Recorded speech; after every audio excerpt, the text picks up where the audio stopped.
My Furby saved my life. My sister Maya loves plushies and dolls. She collects them from everywhere: garage sales, thrift stores, vacations, and random stores she finds online. Her bedroom shelves are crowded with soft faces and glassy eyes staring out from every corner. A few of them, though, are different. Not broken exactly, but wrong. My brother Jake calls them haunted. This story is about one of them, a Furby named Bub. We didn't find Bub in a dusty box or a haunted attic. He came from a regular toy store in the mall, brand new and perfectly wrapped. His fur was spotless, his plastic eyes bright, his box untouched. Maya loved him instantly. I liked him too, even though something about him made me uneasy. Jake hated him from the moment he saw him. He said Bub's eyes followed him around the room. At first, I thought Jake was exaggerating. Then I started to notice things. The way Bub's gaze seemed to catch the light even when the room was dark. The faint, broken, whirring sound that came from him at night. Sometimes, when the house was quiet, I could swear I heard a whisper from Maya's room, a faint, mechanical voice. Bub stayed in Maya's room with her other plushies, so it wasn't unusual when she came home one day holding something new. She had found a porcelain doll at a garage sale she visited with our mum. The doll had pale skin, a blue dress trimmed with lace, and deep green glass eyes. "I found her at number 66, Maya said proudly.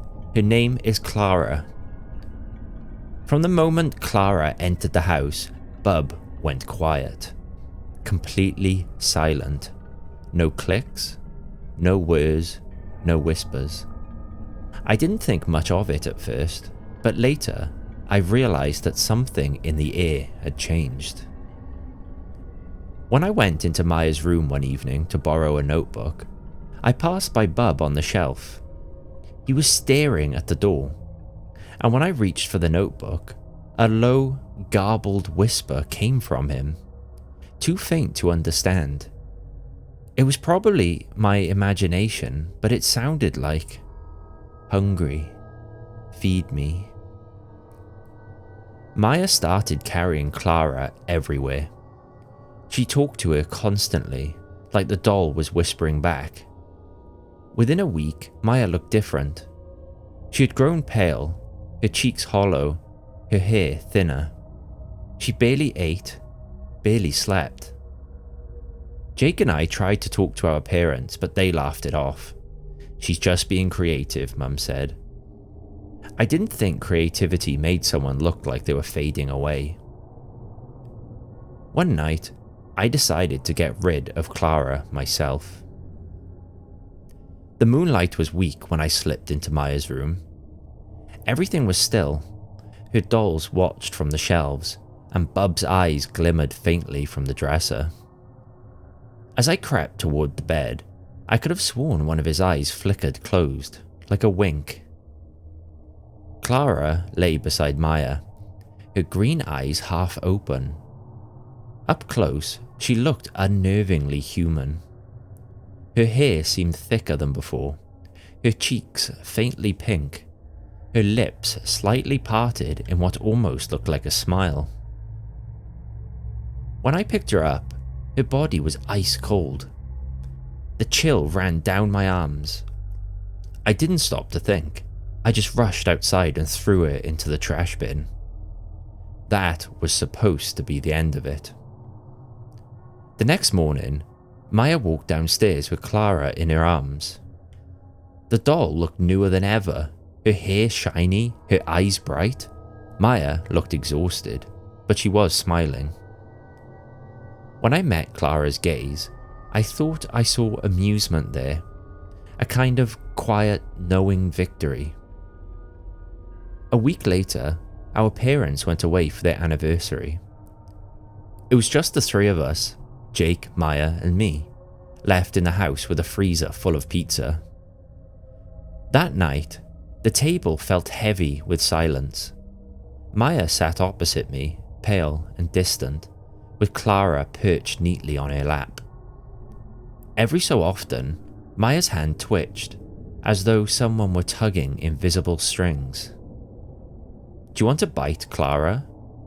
Maya asked softly. Jake sighed. "Oh my god, Maya. It's a doll. It doesn't eat pizza. Can you stop being weird?" Maya looked up. Her eyes didn't look brown anymore. They were cloudy, with a faint greenish tint. "Clara says you shouldn't talk to me like that," she said, "or you'll get punished." Jake laughed, but it was uneasy. "Okay, that's enough." Her voice changed then. It deepened, hollow and wrong. "You don't take us seriously." Before I could move, Maya grabbed the steak knife beside her plate and drove it into Jake's hand. He screamed, jerking back as the lights flickered out, plunging the room into darkness. When they blinked on again, Jake was clutching his bleeding hand, and Maya was already running upstairs, the doll clutched tight against her chest. I remember those green eyes glinting as she turned the corner. I didn't think. I just followed. Maya's bedroom door slammed shut behind me as I entered. The curtains were drawn, the air cold. I could hear her breathing somewhere in the dark. I fumbled for the light switch, terrified of what I might see. When the light came on, Maya was sitting on the floor, her back to me. Clara's arms were wrapped around her neck like a child's embrace. The doll's head turned slowly toward me, her lips curling into a painted smile. "Come play with me, Noah," she said. Her voice wasn't Maya's or anyone's. It was flat, distorted, like a recording of a broken radio. "Leave her alone," I shouted, my voice shaking. Clara tilted her head. "I feel no guilt," she whispered. "I feed on your family in plain sight." Her hands uncurled from Maya's shoulders as she lowered herself on the ground. Slowly, she made her way over to me and stretched her hand toward me, fingers stiff and pale. Then another voice broke the silence. "Stop." It came from the dresser. Bub's eyes were glowing a deep red. His tiny plastic beak opened, and a low rumble filled the room. "Who are you?" Clara hissed. "I am your master," Bub said. His voice was layered and mechanical, but heavy with authority. "Bow down to me." Clara screamed, a sound that rattled the walls. Her porcelain face cracked down the middle. Smoke rose from her chest as she twisted and convulsed. "You can't stop me," she shrieked. Bub's eyes flared brighter. "Bow," he said, "or burn." Clara's body splintered, then melted, collapsing into a puddle of wax and ash. Her last cry was a high, thin wail that shattered the lamp beside Maya's bed. Then, silence. Bub's head turned toward me. His eyes dimmed to normal. "Delicious," he whispered. And then he was still. We told the police it was an accident, that Jake had stabbed himself while goofing around. They believed us. Maya doesn't remember what happened that night, and she's healthier now. Her colour has returned, her laughter too. Clara is gone, reduced to a blackened stain on the floorboards. But sometimes, I catch Bub watching me from the dresser. His plastic face blank, his eyes a little too bright. I know better now than to underestimate him. Because one spring morning, I woke to a familiar sound drifting through the vent between our rooms. A soft, electronic chirp, followed by a whisper that froze me where I lay. "Hungry." Feed me.